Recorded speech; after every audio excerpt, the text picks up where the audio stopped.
morning, everybody. My name is Patsy Baldus, and I am so happy that you are joining me this morning here in Mary's room at the Stockton Springs Community Library. Now today we have an ocean-related theme going, as you will see, and along this theme we're going to start with our craft. And the craft that we're going to make today is something called a sea wreath. Wow, take a look at that. Now, do you know what those little creatures are on this wreath? They are called sand dollars. Yeah, and notice how they're layered. We'll talk about that in just a little bit. So what materials are you going to need today to make this wonderful little sea wreath? Well, you know what? You need some kind of paper that has some weight to it and that's stiff. This is an oak tag paper. And this, look at this. This is from a cereal box, right? An empty cereal box, very easy to use. You could also get a cardboard box. Those are really nice and heavy. And if you have adult help with this, you could go all out for those of you that want a challenge. And you could have someone help you cut this out of wood, a light wood like balsa wood or a light type of plywood. Okay, what else are you going to need? You are going to need probably a glue gun. And if you are not used to using this, you should get an adult to help you because they can be pretty hot. I think that will really hold your objects onto your sea wreath a little bit better. If you don't have a glue gun, don't despair. You could always use Elmer's glue all, right? I would not advise using glue sticks. I don't think that will hold those objects on there for you. You're going to need a pair of scissors. You're going to need a marker or pencil to trace around your circle for your wreath, and some kind of ribbon. Now, if you want a seasonal type look for the top of your wreath, you could use a green or a red type of ribbon, maybe for the holidays. You could just use white ribbon to go along with every holiday. Or if you notice this again in the beginning, we just used a plaid ribbon here, and that could be for any time of year. So those are the things that you're going to need. Now, I used a plate, and I just traced around with my marker. I traced around a circle. Now, if you want a bigger wreath, find something bigger to trace around, right? You also want to find something smaller to go inside. And I wanted to show you a little trick. When you're cutting out your wreath, if you fold, you know how it's hard to cut those inside little circles out. If you just cut, or rather hold your wreath and make a cut like that, right? Now you've got a little slit in there. It's really easy for you to just put the scissors right in and then just cut around. Right? Just very easy that way. So try that out. Now the other thing that you're going to need are some lovely objects from the beach, right? This is ocean related. So, you know, 4 Point State Park is right down the road and it is gorgeous down there. It has a lovely beach and it's right nearby if you're living in Stockton Springs. And so you could pick up interesting rocks, smooth rocks, maybe flatter rocks, whatever you like. The other thing you might find are little sea creatures. Now, make sure the sea creatures are not living, okay? We don't want to do harm their regular lifestyle. So make sure they're no longer living, and you might want to take them home and suds them up, wash them up really well, let them dry for a day out in the sun before you use them. This is a sand dollar. This is, do you know what this is? It's a half of a mussel. This is a scallop, a small scallop shell, and of course you know what this is. This is a starfish, right? It's a smaller one. What's this little piece? Any idea? It's a broken piece, because that's what you'll find sometimes when these are washed ashore, of something called a sea urchin. Is it okay to use a broken shell? Of course, it adds some interest to it.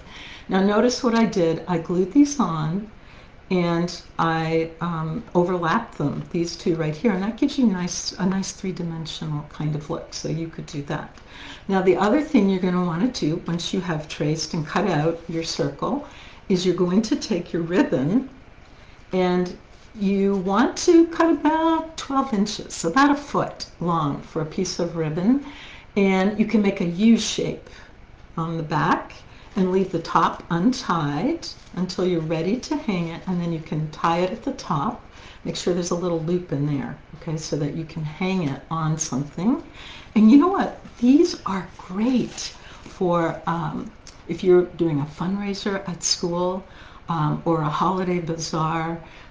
These are great items to help raise money for your schools. They really sell very quickly, and people just love them. So keep that in mind. So along the sea theme, I'm going to show you something today. Take a look at this. I'll hold it this way. I'll hold it this way. This is from an object of one of the largest animals and largest ocean animals in the world. Any guesses? Any idea what this might be? What does it look like? I'll give you a hint. Well, this is the ear bone, and I am not kidding. This is the ear bone of a whale. How about that? And oh, it is heavy. It is really heavy, which is not surprising when you think about how much whales weigh, right? Sound is everything to whales. Sound travels very fast through water. And the great thing about the whale's ear bones is, first of all, it's not attached to the skull like ours are, right? Here's our ears attached to our skull. Not in a whale. The whale's ear bone is free floating. And because of that, they are able to hear in one ear at a time, whereas we hear in both ears at the same time. And whales use something called, and this is a big word for you, but I bet you've heard it somewhere before. This is called echolocation, okay? And probably you've heard about bats. Bats use echolocation. What does that big old word mean?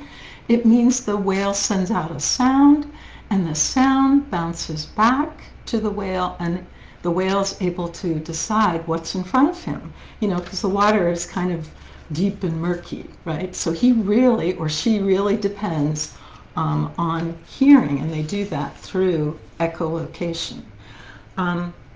So what I'd like to do today is to read you a story about whales, okay? And you're probably wondering, do we have whales around here? Yes, we do. We have probably closer to the shore, not right up by the shore, but you know, close enough to be seen at times. You have smaller whales called minkies. In Maine, we also have humpback whales, which I'm going to show you. You'll see actually right on the cover there, you can see humpbacks, and I'll show you a better picture when we get in there. And you can tell it's a humpback because the flippers are as long as the body, really long flippers, and they breach. They jump out of the water. Okay, we do have humpbacks, but not near shore. You have to go out about 20 to 25 miles out in our bay to really see whales like that. We also have other whales. We have finback whales, which are the second largest whale, and they are a dark black color, and they are beautiful, and they're about 72 feet long. And they leave an oily footprint when they dive under. It looks like a giant foot. It's really cool. You're also going to see in this book blue whales. Of course, you probably know those. Those are the largest of all whales. They're about 100 feet long, and you won't see those probably around Maine. They tend to migrate or travel to warmer waters. But you would see the finbacks, the minkies, and the humpbacks. So this story is called The Whale's Song, and it's by Diane Sheldon, and the most beautiful paintings by Gary Blythe. So here we go.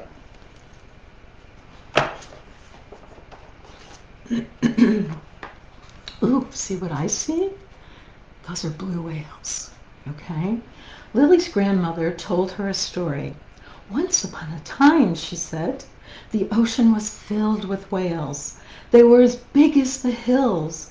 They were as peaceful as the moon. They were the most wondrous creatures you could ever imagine. Look at this. Lily climbed under her grandmother's lap. I used to sit at the end of the pier and listen for whales, said Lily's grandmother. Sometimes I'd sit there all day and all night. Then suddenly I'd see them coming toward me from miles away. They moved through the water as if they were dancing. But why did they swim to you, Grandma? Asked Lily. How did you know where they were? Lily's grandmother smiled. Oh, you had to bring them something special, a perfect shell, or a beautiful stone. And if they liked you, the whales would take your gift and give you something in return. What would they give you, Grandma? Asked Lily. What did you get from the whales? Lily's grandmother sighed. Once or twice, she whispered, once or twice I heard them sing. Lily's great Uncle Frederick stomped into the room. That's nothing but a silly old tale, he snapped. Whales were important for their meat and for their bones and for their blubber. If you have to tell Lily about whales, then tell her something useful. Don't fill her head with nonsense. Singing whales, indeed. Yikes.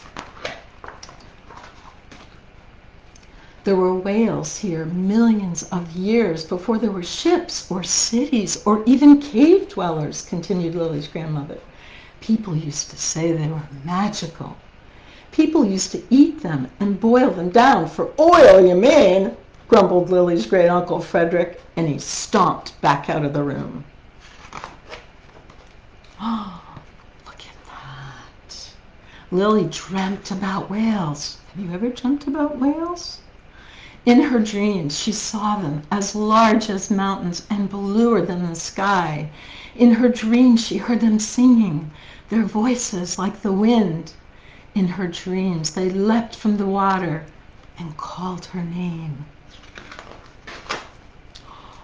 Take a look at this. Does that look familiar? Doesn't that look kind of like the wharf or the pier down at Fort Point? You should check it out. In the morning, Lily went down to the ocean, to the place where no one fished or swam or sailed. She walked to the end of the old pier. The water was empty and still. She took a yellow flower. Oh, there it is. She took a yellow flower, and she walked to the end of the old pier. The water was empty and still. She dropped it into the water. This is for you, she called into the air. Lily sat at the end of the pier and waited. She waited all morning and all afternoon. Then, as dusk began to fall, Uncle Frederick came down the hill after her. Enough of this foolishness, he said. Come on home. You can't be dreaming your life away. Oh, dear. That night, Lily awoke suddenly. The room was bright with moonlight. She sat up and listened. The house was quiet. Lily climbed out of bed and went to the window. She could hear something in the distance, on the far side of the hill. She raced outside and down to the shore. Her heart was pounding as she reached the sea. There, enormous in the ocean, were the whales. They leapt and jumped and spun across the moon. Their singing filled the night. Listen, just listen for a minute. Let's see if we can hear them. Just listen.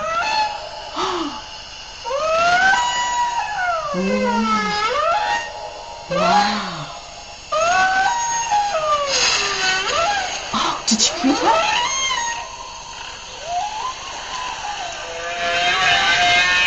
Wow. What a song, huh? Lily saw her yellow flower dancing on the spray. Oh, they got her gift. Oh, Minutes passed, or maybe hours.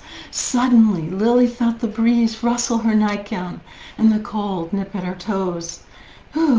She shivered, and she rubbed her eyes. Then it seemed the ocean was still again, and the night dark and silent. Lily thought she must have been dreaming. She stood up and turned toward home. Then, from afar, far away, on the breath of the wind, she heard, "Lily! Lily!" The whales were calling her name. The end. Oh my gosh, did you hear that whale song? You know what? I think you could write a whale song. I really do. Yeah, and it's not hard. Let me show you how you could go about doing that. You could title your whale song very simply, Song of the Whale, right? And you could start it off with 2 lines if you want that rhyme. It's okay, yours doesn't have to rhyme, but start with the rhyme. This is my song, so please sing along, right? And here's what you could do. If you're thinking right now, I can't write a song, really? Yes, you can. Yes, you can. Think about 3 things that your whales might do. You could write, I love to, meaning your whale. What does your whale love to do? And just fill it in. I love to what? I love to breach. That's if you want to be scientific. If you want to be have a fantasy type whale, then you could have he or she doing something else. I eat blank all day. You could look up what they really eat, or you could put in a hot dog if you really wanted to. I travel to, now this is an opportunity for you to maybe get online and look at a map, a world map, and pick a place, an ocean, that your whale might swim to. See what you can find. And here's how I play. And draw a picture of your whale at play. Now, if you want to make it an authentic picture, you could look up what your particular whale might look like. A minke, a humpback, a blue, a finback. Are there others? So you pick. What would you like for your whale and color it so that it stands out. So again, I love to, I eat, I travel to. Very easy. And it doesn't have to rhyme. If you are a real poet and love to rhyme things, go ahead and rhyme it. Write it so that it does rhyme, but that's entirely up to you. Now, if you decide to do this, and I hope you will, the library would just love to see your finished sea wreaths, right? And your whale song and a picture of your whale, and they will post them in the library right here so that everybody can enjoy it. So hope to see you and hear from you soon. Thank you so much for joining me today at the Stockton Springs Community Library. Have a great day. Bye.